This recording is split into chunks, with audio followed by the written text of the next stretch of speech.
Hello, it's June 2022, and once again today it is raining, so I apologize if you can hear the rain in the audio.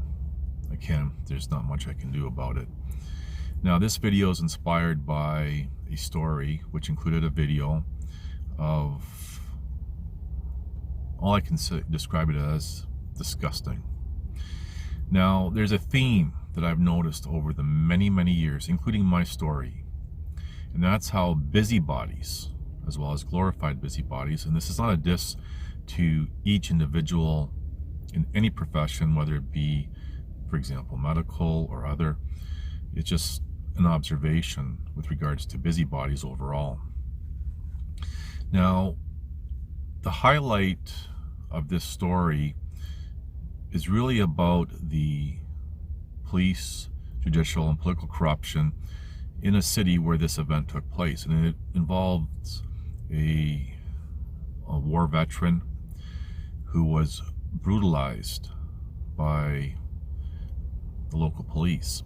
Now, one of the things that right off the top I noticed when I started looking into this story is, how did this all start?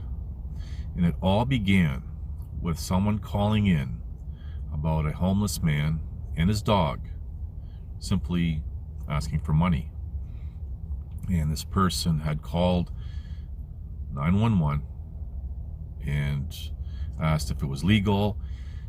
And you can, when you follow what's being said, you can see how this person is using their imagination and creativity, mental gymnastics, to escalate things. Now, what we see more times than not, when, for example, authorities are called, it's all based on a busybody, usually making an uninformed conclusion and doing mental gymnastics in their own head, creating a scenario that really doesn't exist, making a mountain of a molehill. I'm sure we have all heard that before. And I've shown over the many years, many cases, how this happens. And I suppose, putting aside the backstory of what started my story, busybodies, escalating things beyond ridiculous.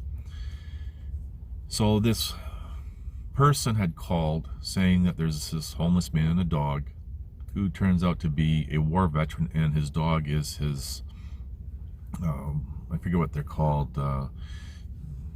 You have your security dog, like, you know, if you have post-traumatic stress or whatever.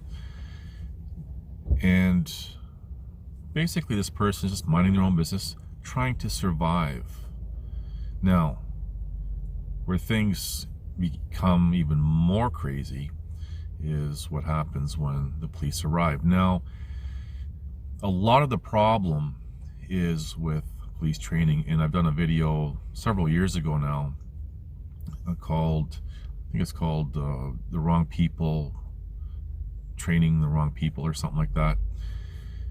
And it has to do, a lot of this has to do with the training and imposing that paranoia of fear and everything else, and just simply react and protect yourself at all costs and everything else, along with a lot of other things wrong with training, for example, with the police. And very quickly things escalate beyond ridiculous. Again, I want to highlight that more times than not, these events, for example, with police, come from busybodies, and that is the number one problem that we see, not only in modern times but throughout human history. And that's why, with traditions, values, and social standards from the days of old, busybodies were looked down upon, ridiculed, mocked, even outcast sometimes, because people seen the consequences of when someone sticks their nose in someone else's business. Now, this person who made that call should have just carried on with their life.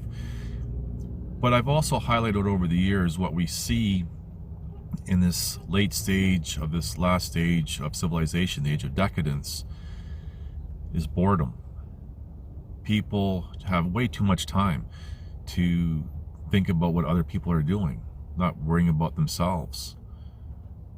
So a big part of the rise of the busybody is we live in a civilization, a society of boredom, way too much time. Part of that problem stems from being or seeking out everything has to be efficient and instant. And with that, some might say, well, that's a good thing, without thinking about the consequences of that. For example, now there's too much time, and now people are seeking entertainment to fill in those gaps, and then people are consumed with looking at a TV or a movie or songs or everything else, and that leads off on a different tangent. But we live in the world of boredom, and then through this the busybody rises, because there's a saying, idle hands make way for the devil's work, or something like that. Totally bastardized that, but I think you get my point. So going back to this story where this busybody calls 911 on a homeless man who's just simply trying to survive, probably by the hour. The police arrive, end up tasering the dog and arresting this guy, and things just escalate.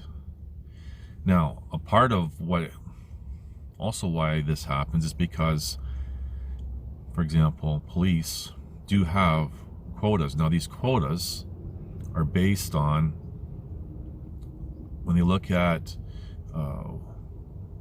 for example, arrests and tickets and all this stuff for the past year, and then they look back to the previous year, that day, and they start building numbers and saying, okay, well, this is the baseline, and if you don't meet these baselines, you're called in for review.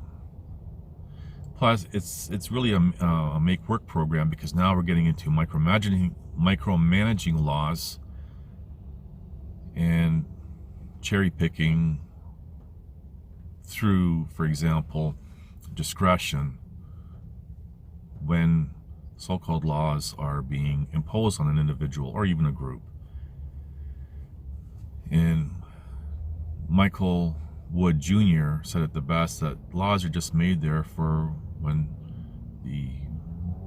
for example, police want to just F with you. And he's former law enforcement. Or actually, he's still in law enforcement, but there's a lot of controversy with him whistleblowing and exposing a lot of things in Baltimore. But again, I've talked about that in older videos. And when you look at everything in a nutshell, with busybodies and training of authority types and everything else, what we see is a huge decline in respect. There's just no respect. And there's another, actually, video that the officer ended up getting fired after several incidences. But there's this one video where he chased down this woman, and she was already out of her vehicle, almost out in front of her doorstep. He gets out, puts on his lights, and proceeds to arrest her. Well, her top falls off, and she's trying to cover up her breasts, and this former officer now proceeds to try to handcuff her and yelling at her for resisting, the whole 9 yards. Anyway, there was a whole raft of charges that he charged her with, and luckily she had a good judge, and that judge dismissed everything and thought what happened to her was appalling. And there's body cam and dash cam footage that even shows that this officer wasn't even acting within the scope of his duties. But anyway, I digress. So we see disrespect right there. There's no respect. There's no There's not even compassion. And that's the biggest problem with busybodies, is there's no respecting other people's, whatever they're doing. Now, I just want to just make something very clear. If there is a real crime or an event taking place, I'm just trying to think of an example, like, there's a robbery that's in progress, then yes, people should intervene. Life happens in real time. Yes, call the police, but if there's something that needs to be done right then stop up or shut up. And I've shared a story where I was in a convenience store next to a fast food burger place, and one of the employees had run in, totally shaken up. Long story short, there was what appeared to me anyway as a robbery. The manager, who turned out to be the manager, was struggling with this individual, and I stepped in and restrained that individual until the police arrived. And then, well, the story continues once the police realized who I was. So I think this is in 2015, and everything was going on with Calgary. They just didn't want to even talk to me or take a report or nothing. But anyway, so I stepped up.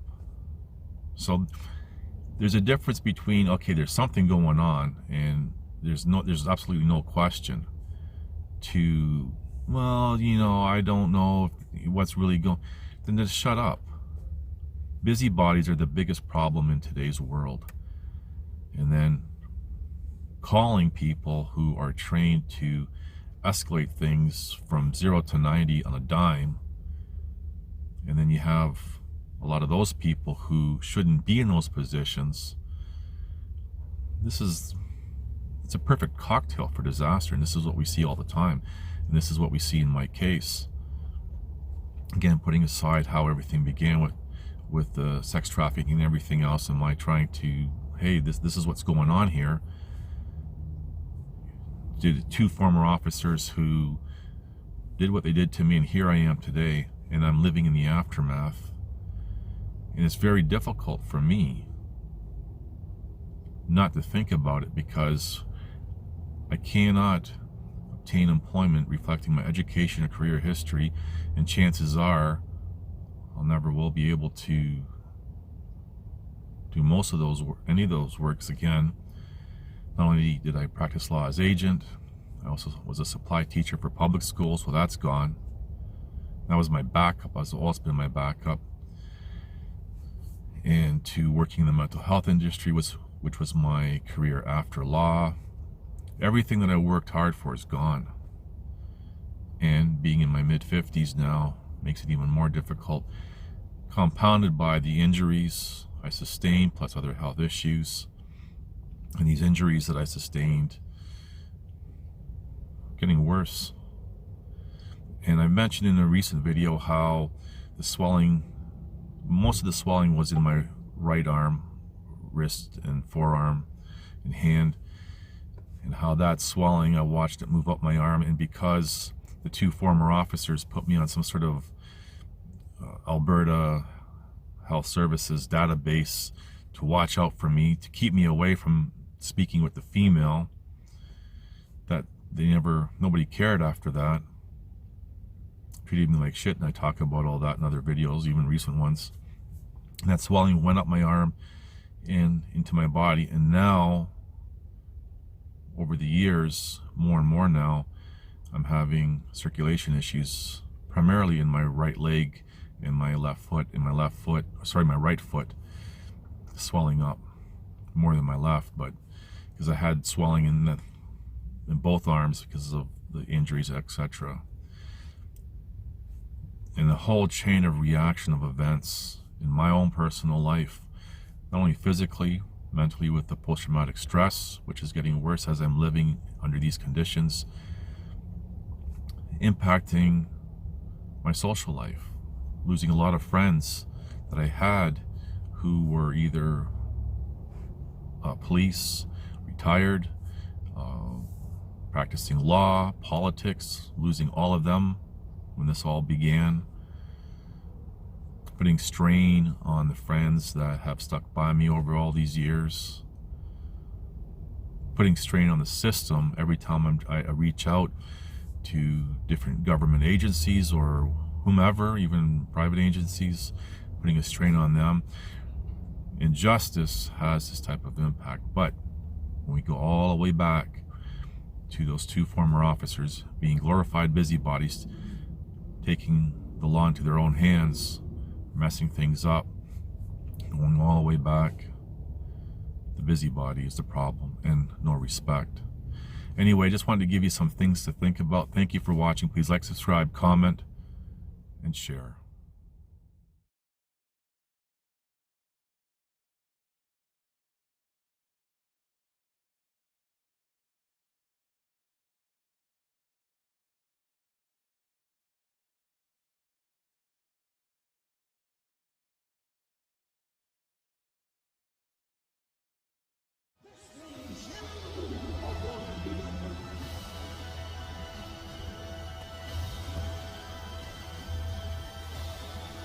Listen to this and write it down if you can't remember it.